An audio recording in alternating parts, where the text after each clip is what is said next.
Thanks for joining us for our Friday devotion. I want to ask you how powerful you feel today. Don't know how that comes across to you, but how powerful do you feel today? Listen to this scripture from the Gospel of Luke. This is what begins what's called the Sermon on the Plain. Kind of like the Sermon on the Mount, what kind of really is Luke's version of the Sermon on the Mount. And as Jesus begins this sermon, the scripture in Luke reads this way. Then Jesus came down with him and stood on a level place, not on a mountain, but on a level place in Luke's gospel. And a large number of his disciples gathered along with a vast multitude from all over Judea, from Jerusalem and from the seacoast of Tyre and Sidon. They came to hear him and to be healed of their diseases. And those who suffered from unclean spirits were cured.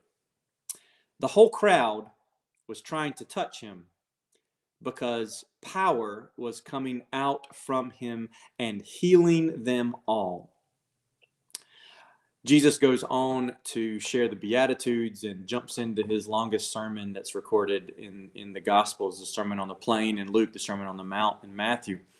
And I was captured by this verse today. The whole crowd was trying to touch Jesus because power was coming out from him. Can you imagine a whole crowd of people trying to touch you at one time, and what that must feel like and what that must be like? And that's probably a little bit frightening of a thought right now, given the past 2 years of a whole crowd of people trying to reach out and get their hands on you, right?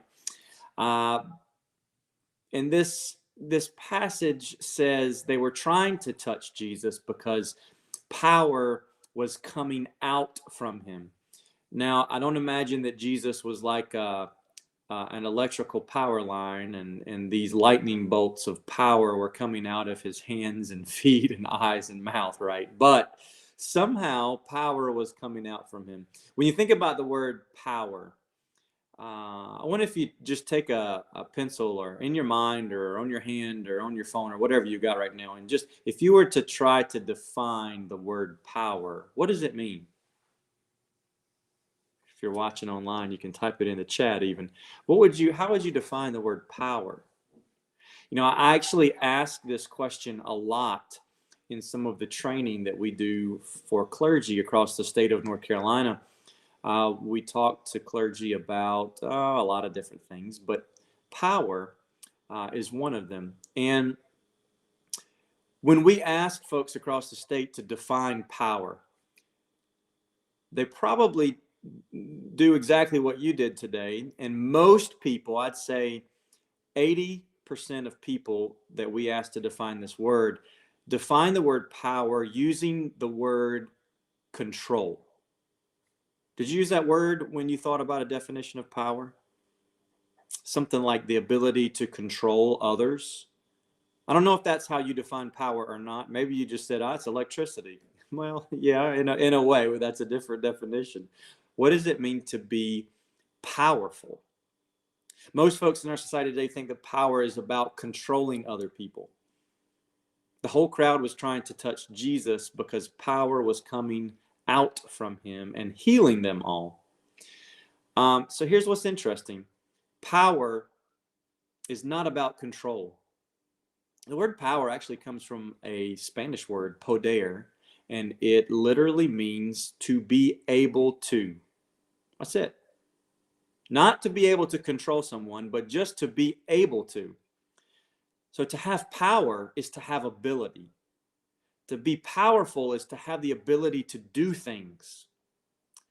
Listen to the passage again with that definition in mind. The whole crowd was reaching out to touch Jesus because power, ability was coming out from him and healing them all. Kind of changes the way you read this passage, doesn't it? Somehow Jesus was empowering the people around him. When they touched him, they gained ability. The ability to be healed, the ability to do who knows what, all kinds of things. We know that this passage says that people were suffering from diseases and unclean spirits and afflictions and all kinds of things. Not just physical, but part of what the passage is saying is that it was also mental. also spiritual. But by touching Jesus, people gained ability to overcome these afflictions and diseases and plagues and mental bad places, right?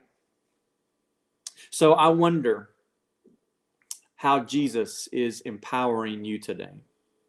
I wonder what it would mean in your life, in the places that you're feeling weak, that you can't go on, that you aren't finding what you need in life, to reach out to touch Jesus along with the crowds, just to gain the ability to get through whatever that tough situation is. I can't speak to exactly how Jesus is going to empower you this day, though from the way I read the Bible, I know that it's a lot of different ways, through a lot of different means and a lot of different measures. Sometimes changing your mind, sometimes changing your heart, sometimes changing your thinking, sometimes just opening you up to a new way of doing things, sometimes in miraculous ways that we can't exactly explain. The point of the passage is that Jesus gives us the ability to do a great many things that previously weren't within our grasp. How is Jesus empowering you today? We'd love to hear from you. You can reach out to us and share your thoughts on that by texting us at 910-892-2711. If you text the word pray, you can share your prayer concerns if you're watching on Facebook or YouTube. If you're joining us on a conference call, stay on the line and we're going to pray together in just a few minutes. Hope that you have a great day, folks who are online.